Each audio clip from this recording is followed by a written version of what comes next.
وی دی نبی علیہ السلام مور مبارک هغه فرمایي وای کله چې نبی علیہ السلام دما په خېټه باندې وو ما قسمه خوبونه لیدل قسمه خوبونه به مې لیدل یو ورځ مې خوب ولیده چې زما مې یو قسمه رڼا وځي دغه رڼا هم تر شامه پورې رسي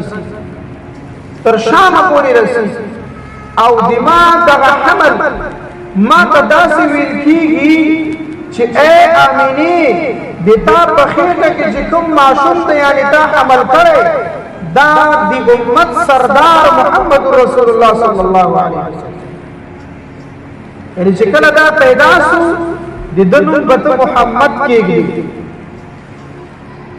دا مبارکه فرمایي وایي هېڅ احساس ما دا نه کوو چې د ما په خېټه باندې حمل دومره په سکون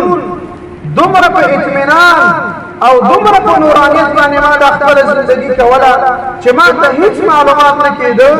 چې د ما په خېټه باندې حمل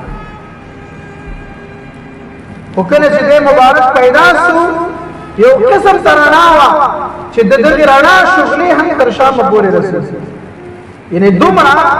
بابرکته حمل د ما په خېټه باندې و دومره بابرکته حمل د ما په خېټه باندې و چې د دې رڼا هم تر شامه پورې رسېږي